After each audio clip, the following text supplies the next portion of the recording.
Katie Chonacas, welcome back to the Human Capital Innovations Podcast. Thank you. Thanks for having me. I'm so grateful to be here. Yeah, we had the opportunity to have a really great conversation yesterday.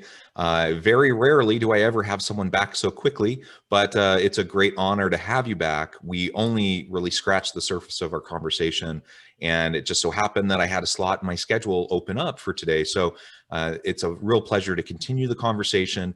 We're going to build off of what we talked about yesterday in the episode. And today we're going to focus on finding mental health and human connection, coupled with the ethics, morals, and values that needs to inform those connections. As we get started, I wanted to share Katie's bio again with everybody. Katie Chonacas is a strong female leader who has worked in the Hollywood entertainment industry for over 2 decades. She has worked with 19 legendary A-list stars in 1 year, a big long list that I could share. You would recognize every single name.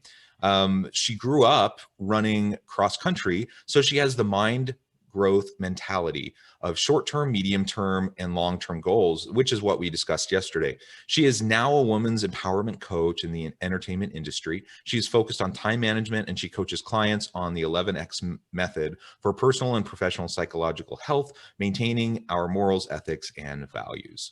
Welcome back, Katie. It's a pleasure to have you back on the show. Anything else you would like to share with listeners today before we really dive on into the discussion?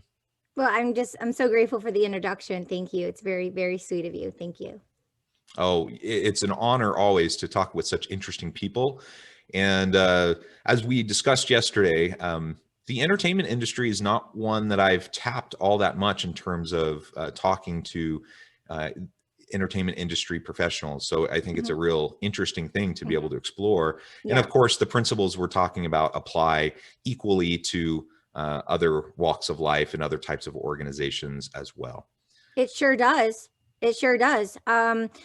Now, kind of dissecting the if I broke it into two, in as an actor in entertainment, there's the Actors Union, there's the Screen Actors Guild, which is SAG-AFTRA, and then there's the Producers Guild, the Directors Guild, the Writers Guild, and then with writers, I'm with ASCAP, and there's BMI, and so, but there's no union for musicians. So they say like it's already a tough business being in the industry, quote unquote, but like they say like, when I first got involved in music, like it's a dirty business because there's no union to protect an individual. And I was definitely, as an independent young person in the world, like thrown to the wolves by executives and people at record labels. Like, I'm not kidding, where they give you smoke and mirrors, fluff and buff.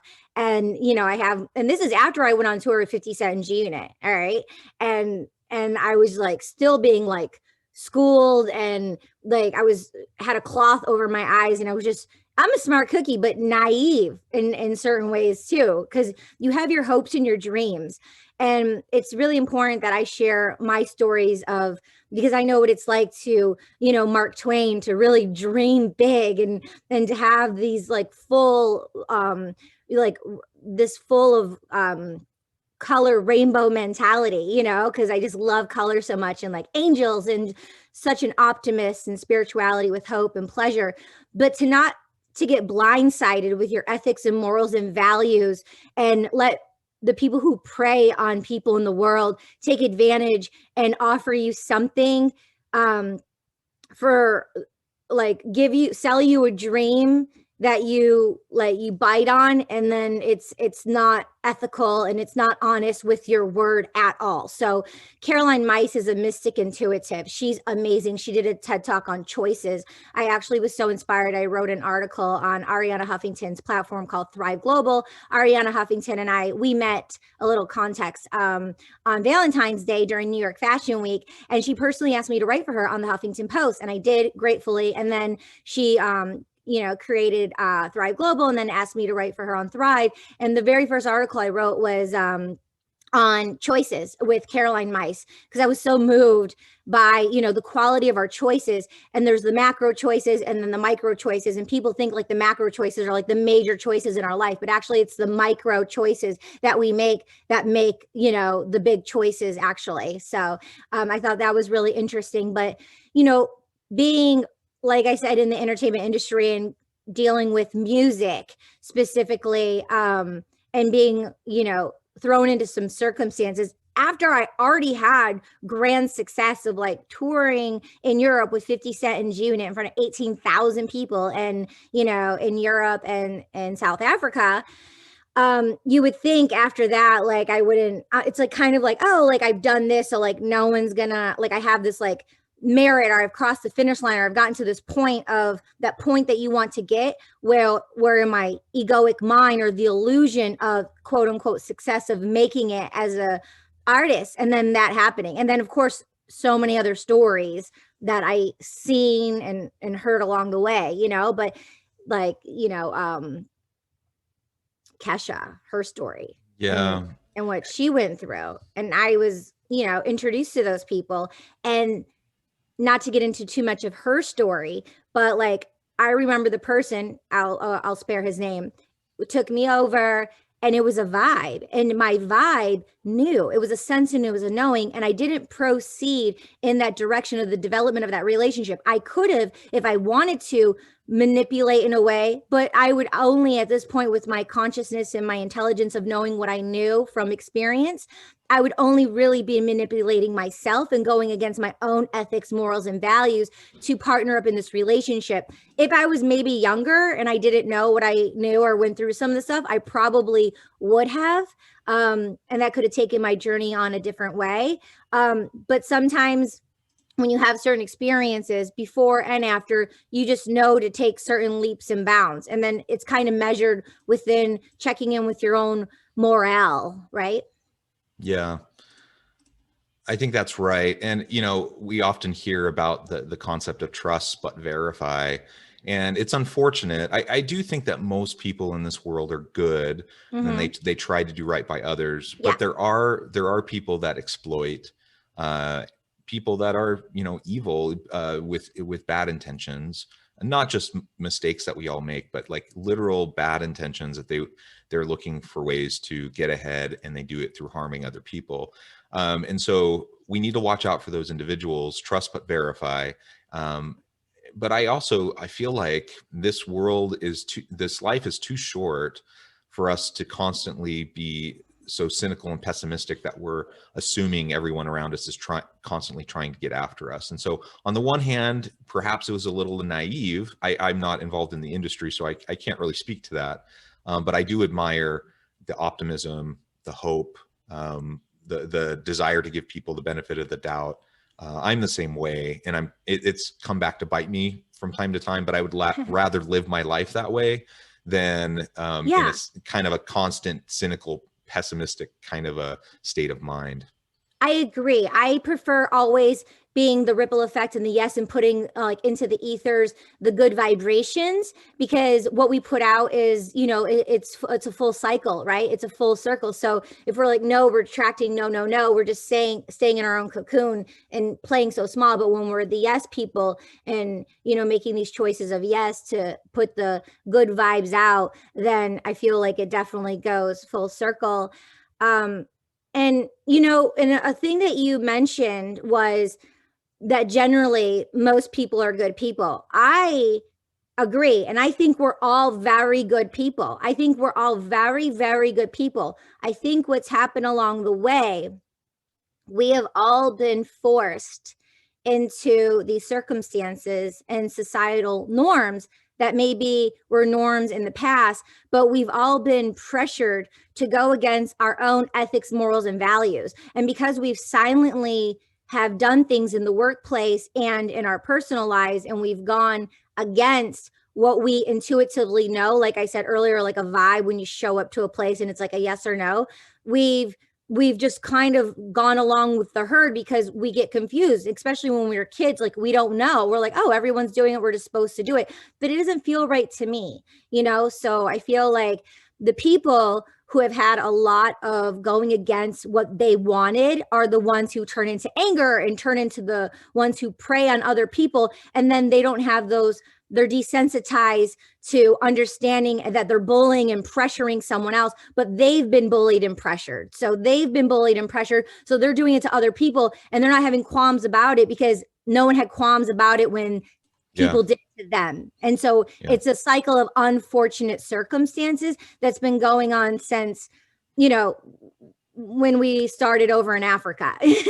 Yeah, yeah. You know. I think the socialization, the social systems that are in place do perpetuate a certain level of dysfunction, and can lead to those types of actions and behaviors. And to your point, certainly, most people who are abusive were once abused, and most people who exploit and hurt other people, when it's intentional, it's because they were hurt the same way. I'm thinking of one particular incident I had with an individual, and it prolonged over several years.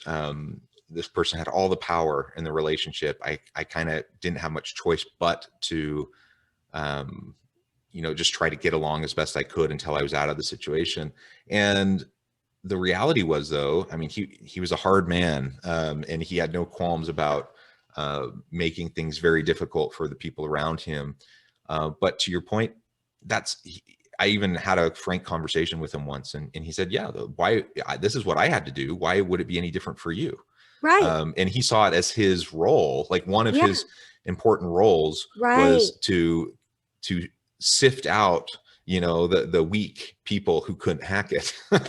And that was how he framed it in his mind and how he justified it. And so I think not that gives him a pass or gives other people a pass who do harmful things to people, but it does help to have a level of understanding, which perhaps can give us a little bit of compassion and empathy, or at least understanding, and then we can better understand how we can sidestep those types of approaches.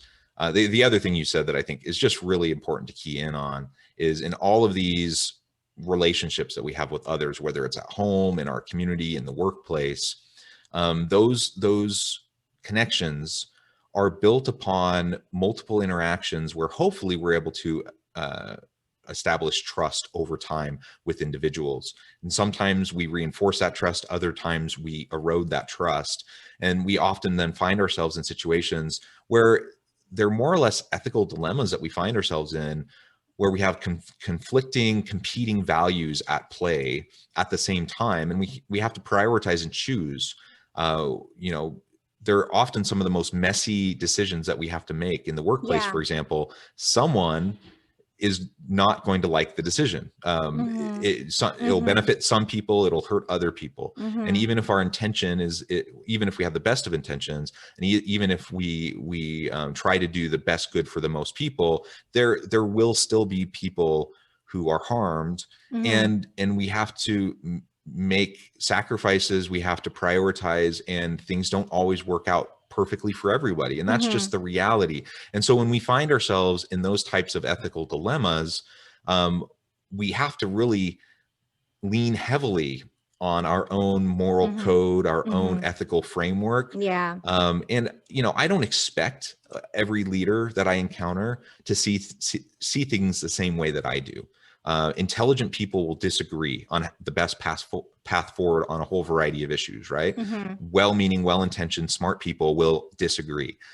So I'm not so worried about the disagreement. What I'm worried about is, what are those core values and the ethical, moral framework that people are using to go about making those decisions? And do they have some sort of a systematic approach where they can fairly and equitably go about making those decisions over time? So even if I'm not particularly pleased with how one decision was made, I can at least trust in the fact that this person, this leader, or this team of people, they went through a thorough process. They tried to understand who was going to be impacted by the decision and how it would impact them. And they had to make some hard decisions. I'm more okay with that, even if it personally hurts me, because I know they're going through a process. What I can't tolerate is when you see arbitrary and capricious types of decisions being made in organizations where it seems like there's no consistency. It seems like there's no reference back to core fundamental values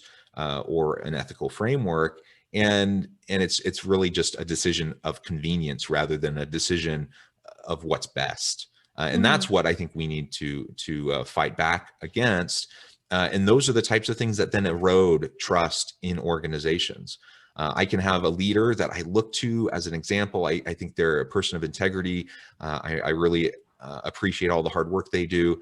But then they make one or two of these types of flippant decisions that harms people, and very quickly that trust is eroded, and Mm-hmm. they have to earn it back. It's not Mm-hmm. something that automatically I'm just going to give them again. Mm-hmm. And so those are the types of dynamics that we're dealing with in the Yeah. workplace and at home, wherever. Any relationship that we're talking about, if it's a meaningful relationship, it has to be built on trust, which means Mm-hmm. it has to be built on repeated positive interactions where you see or at least perceive the other person as making a good faith effort, a best attempt at making a good decision that will impact the people around them.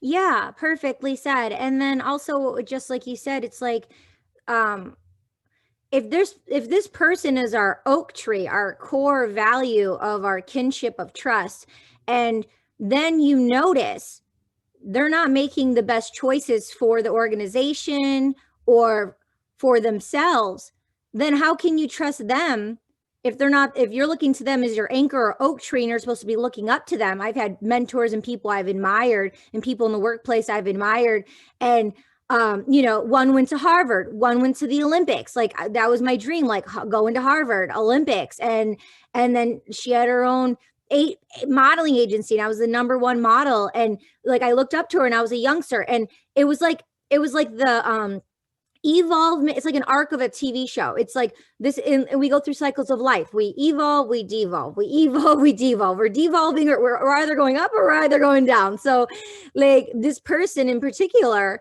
I'm like a youngster, and I'm like looking up to her because a home in Beverly Hills, you have your own modeling agency, you went to Harvard, you went to the Olympics, like you have the same name as my mom. Like this is like so aligned. And I'm like looking up to her and I'm admiring her. And I'm also not knowing as a youngster, but I'm observing her.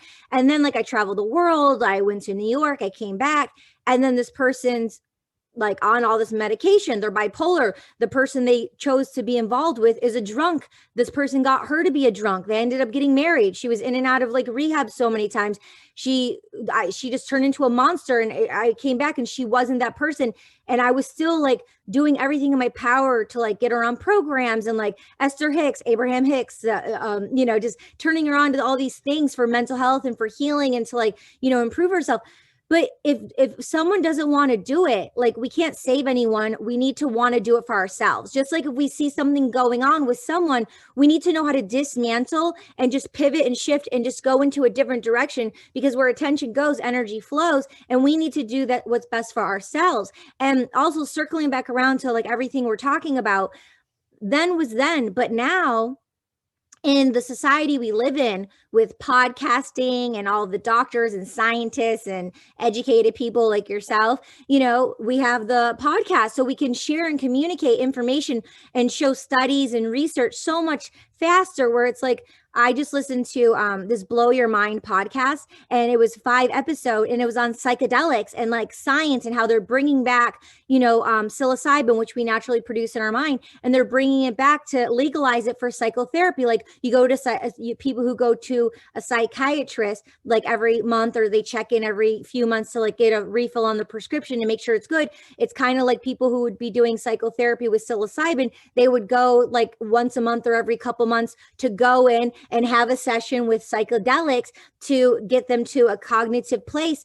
But they show the trajectory of when it was legal, and then why it was banned, and who made it popular. And it was like, I forget the gentleman's name, but he was like the CEO of Morgan Stanley, or JP Morgan, one or the other. And he was on the cover of like Life magazine in the 1950s, and he popularized psilocybin, and they called it like magic mushrooms. But he's not the one that like brought it to America. People have been using these healing properties for such a long time. But the point is, through that 5-hour podcast, it was 5 parts. I was able to get all this information of the scientists of way back when, the trajectory, and like where they are now, and where it's headed, and how they're circling back around to legalize it. And it's so cool to be in the age of where we are now, to have the knowledge, to know it, but then actually to apply it, and also be creators, and have the opportunity to create while we're here, and create new patterns, new ethics and morals and values, and take what we want and leave what we don't want, and know the history, know what's been told, and then align and vibrate to what we align to, instead of taking on shackles and things that are just going to weigh us down, because by us not speaking our voice, not, for us by us not connecting, through podcasting, through this right now, through communicating back and forth, for us doing this, we can break and dismantle the ethics, morals, and values that didn't serve us, that we know about and that we heard of, and that were good during the times, when they were first making clothing, and when they were first, building things. And then we, rebuild the structure and keep, creating with evolution and dismantling what's not working, because we're in different times. Yeah. So what you're speaking to, or at least how I'm understanding what you're saying, is that the traditions, the systems that were put in place by those that came before us obviously served a purpose in that time and place, but perhaps it doesn't serve the same purpose today, or it doesn't have the same efficacy for us now. And so we need to be willing to challenge and push back on some of those norms and traditions that seem unhealthy. I think that's a large part of, the social justice movement and the civil rights conversations happening in the US right now, for example.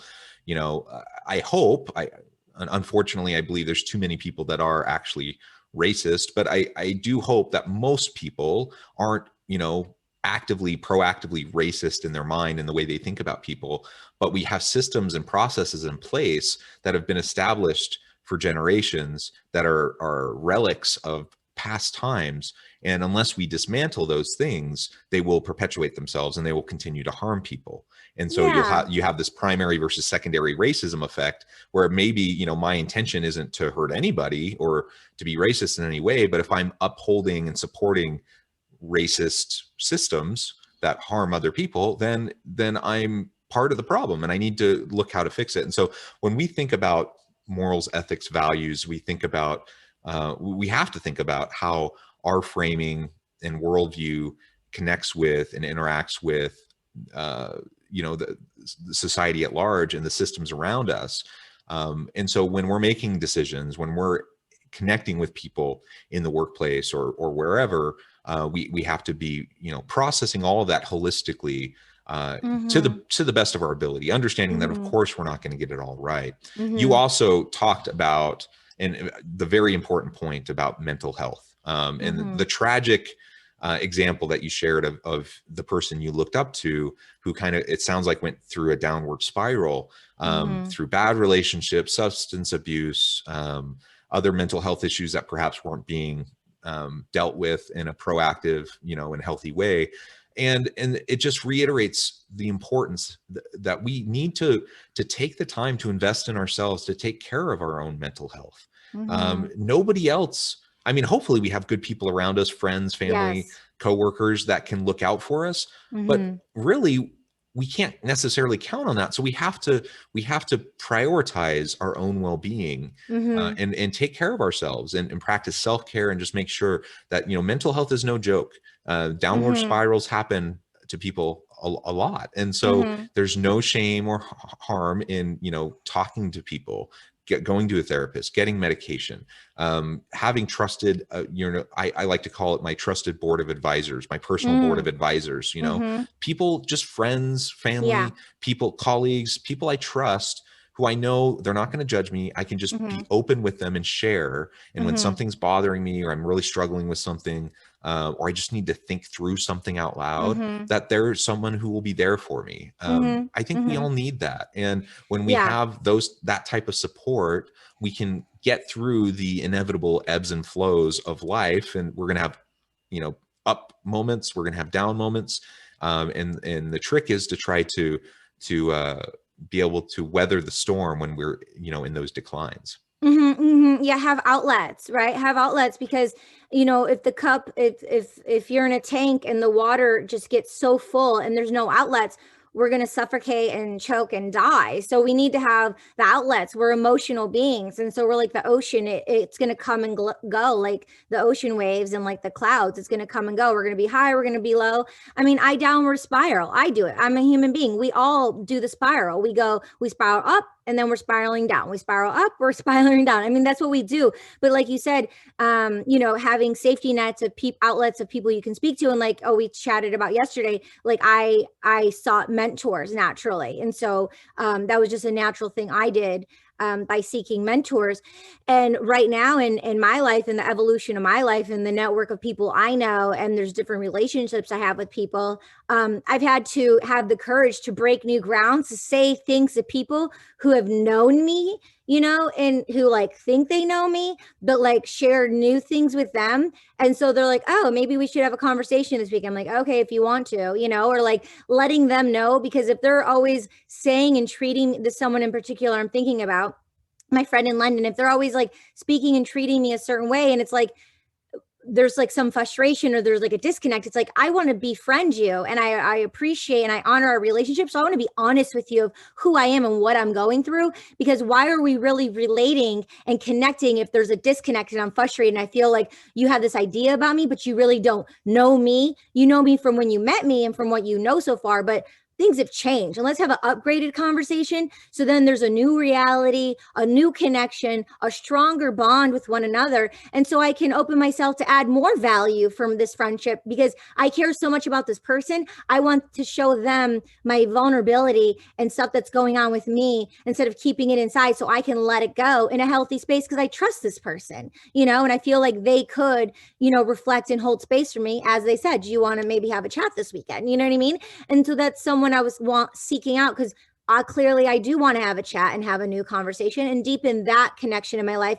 And I think that's the evolution of life. And what you were saying earlier about like, someone who may treat you a certain way and then, they don't know they're hurting you or something like that, but that's also a part of our human experience, feeling that as well, not physically, emotionally, and having those growths, right? Those growing pains through the ups and the downs. And it's how we respond to them. Yeah, absolutely. Well, Katie, again, looking at the time that it has flown by, we're about out of time. I really appreciate all of your insights, and it's been a really fun conversation. Before we close today, though, I did want to give you a chance to share with listeners again how they can get connected with you, find out more about what you're doing, and then give us a final word on the topic for today. Sure. Just aloversfairytale.com. Just go there and put in your email and we can stay connected that way. I'm on all social media platforms. And just a real quick short story that came to mind that I wanted to share. When I was in college, we had a chalkboard of 100 words. And out of the 100, we had to pick 20. And out of the 20, out of 100, we had to pick 20. Out of the 20, we had to categorize them, the importance. And number one for me was health, because I figured if I had my health, I could have everything else on the list in addition to everything else on the chalkboard. However, back then it was just overall health. I was thinking more physical health. I wasn't attuned and aware of mental health as I am now. So mental health for me is not just May and Mental Health Awareness Month. Mental health for me is a moment to moment daily practice. So I encourage you to, honor your emotional feeling, not just like, how are you? I'm okay, fine. But like, how are you emotionally doing, and check in with your emotions. Perfect. Thank you, Katie. It has been a real pleasure. I have really enjoyed this conversation. I encourage listeners to reach out, to get connected, find out more about what Katie can do for you. Check out her music, check out all the great work that she's doing. And as always, I hope everyone can stay healthy and safe, that you can find meaning and purpose at work each and every day. And I hope you all have a great week.